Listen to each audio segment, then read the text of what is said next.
वाराणसी एक परिचय। वाराणसी या बनारस, जिसे काशी के नाम से भी जाना जाता है, दुनिया के सबसे पुराने जीवित शहरों में से एक है। हिंदू पौराणिक कथाओं में वाराणसी की प्रमुखता वस्तुतः अप्राप्त है।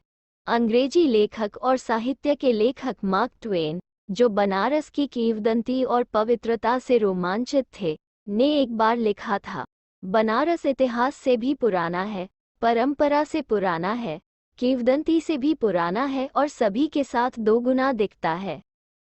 वाराणसी, काशी की भूमि सदियों से हिंदुओं के लिए परम तीर्थ स्थान रही है। हिंदुओं का मानना है कि जो वाराणसी की भूमि पर मरने के लिए अनुग्रहित है, वह जन्म और पुनः जन्म के चक्र से मुक्ति और मुक्ति प्राप्त करेगा। भगवान शिव और पार्वती के निवास वाराणसी की उत्पत्ति अभी तक अज्ञात नहीं है। माना जाता है कि वाराणसी में गंगा नश्वर लोगों के पापों को धोने की शक्ति रखती है। कहा जाता है कि भगवान शिव और वाराणसी में स्थित गंगा में इसकी उत्पत्ति होती है।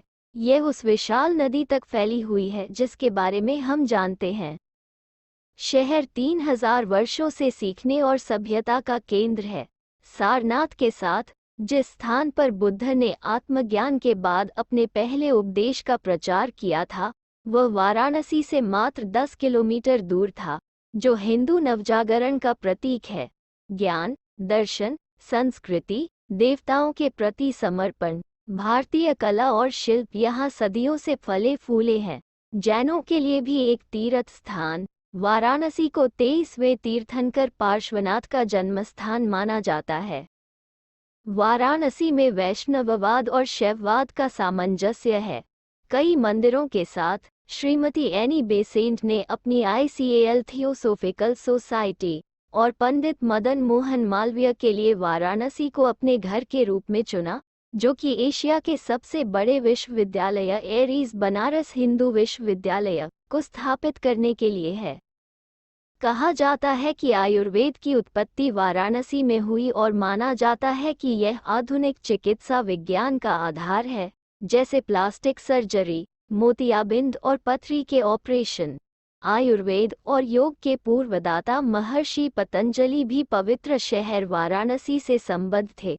वाराणसी अपने व्यापार और वाणिज्य के लिए भी प्रसिद्ध है, विशेष रूप से बेहतरीन सिल्क्स और सोने और चांदी के ब्रोकेस के लिए। शुरुआती दिनों से वाराणसी भी युगों के लिए सीखने का एक बड़ा केंद्र रहा है।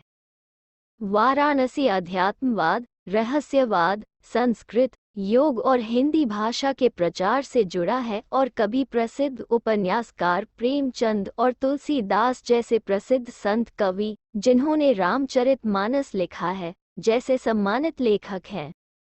भारत की सांस्कृतिक राजधानी कहे जाने वाले वाराणसी ने सभी सांस्कृतिक गतिविधियों को फलने फूलने के लिए सही मंच प्रदान किया है।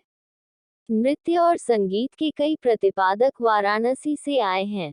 रविशंकर, अंतर्राष्ट्रीय स्तर पर प्रसिद्ध सितार वादक, और उस्ताद बिस्मिल्ला खान, प्रसिद्ध शहनाई वादक, सभी धन्य शहर के बेटे हैं या अपने जीवन के प्रमुख हिस्से के लिए यहाँ रहते हैं।